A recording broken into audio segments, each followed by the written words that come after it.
2006 will go down as one of the years of all time. Zinedine Zidane celebrated his final ever game of football by planting his shiny bald head square in the chest of Marco Materazzi. The greatest film of all time was released, and for the first time in nearly a decade, the Tour de France would be won by someone other than the recently retired GOAT Lance Armstrong.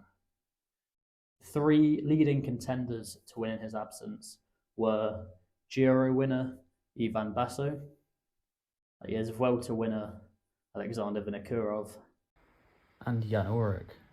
After winning the 1997 Tour de France, set the world record for coming second 4 million times in a row, a record only matched by my girlfriend. However, the day before the race began, Dr. Eufemiano Fuentes, who is cycling's equivalent to Walter White, except instead of crystal meth, he was caught with over 1,000 doses of anabolic steroids, which is enough to fuel The Rock for over a week. Please don't sue me, Mr. Dwayne. And as well as that, he also had over 100 bags of blood in his possession, some of which belonging to Basso, Vinokurov, and Ullrich, meaning all three of them were banned before the race had even started, leaving it with no clear favourites.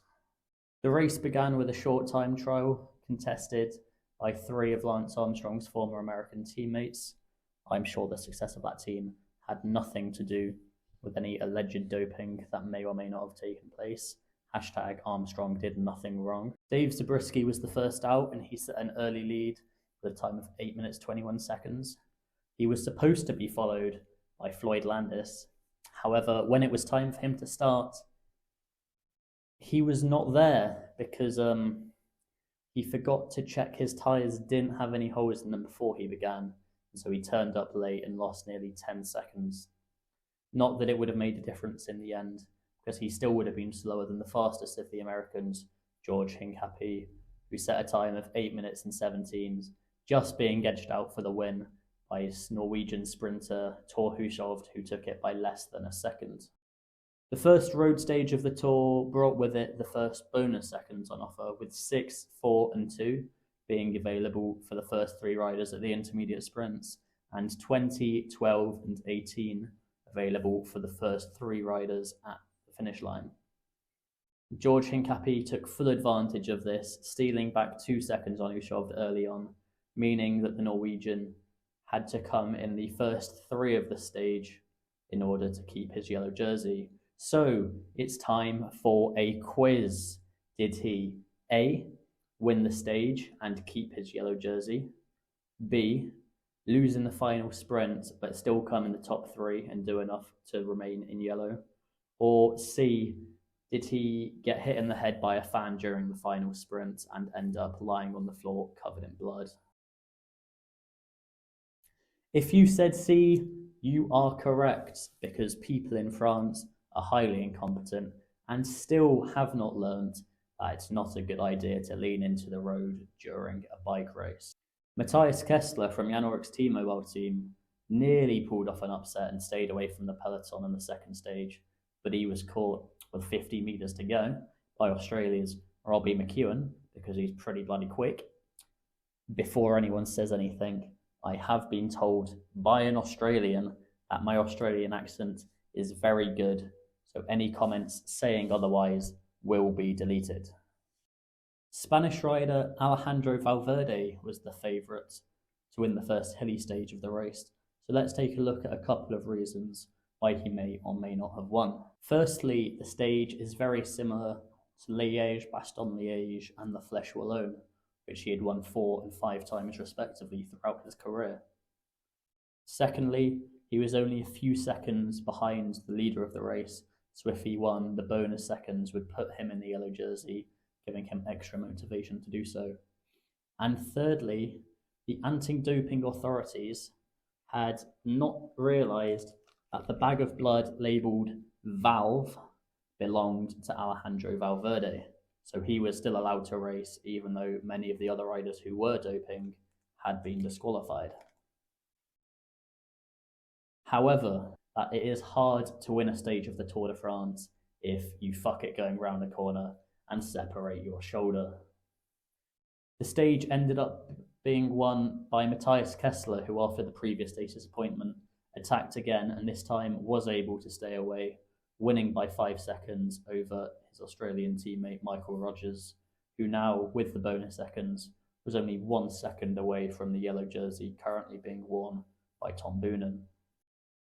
Speaking of Tom Boonen, it is time for an episode of Fraud Watch.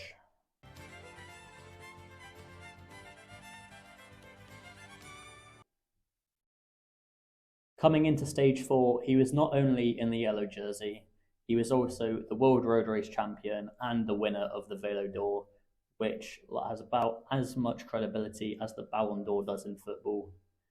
Hashtag Mark Cavendish was robbed. And he was also the self-described smartest and strongest sprinter in the peloton. But so far, his best position had been second place on stage 2. But with 3 flat stages in a row coming up, he would have plenty of opportunities to prove himself as the best sprinter and not just a big fraud. Stage 4 was his first opportunity, but he was beaten to the line by Robbie McEwen because he's pretty bloody quick. Stage 5, he was beaten, coming second again, this time behind Rabobank's Oscar Freire. And on stage 6, it was once more Robbie McEwen who won because he's pretty bloody quick. And so, that sad news in mind, I must unfortunately crown Tom Boonen as Certified Fraud of the Year 2006. This was followed by the first real test for the winners of the overall race with a 50-kilometer time trial. But unlike the opening time trial, this one didn't go as well for the Americans, with Floyd Landis losing a wheel and having to change bike, Levi Leipheimer losing 6 minutes and any hope of winning the Tour de France overall, and Bobby Ulick, who lost control of his bike, cycled straight into a roundabout and broke his wrist. The stage ended up being won by Ukrainian Sergei Honchar, who also took the yellow jersey. The final stage before the first rest day was the first stage to be won by the breakaway, with Frenchman Sylvain Calzati going to a solo victory before the sprint behind him was won by Robbie McEwen because he's pretty bloody quick. And this put him in prime contention for winning the green jersey. And so going into the rest day, Honchar is in the yellow jersey with a minute lead over Landis, with 4 of the first 6 riders being from Team T-Mobile, despite the fact that Jan Ullrich was not there.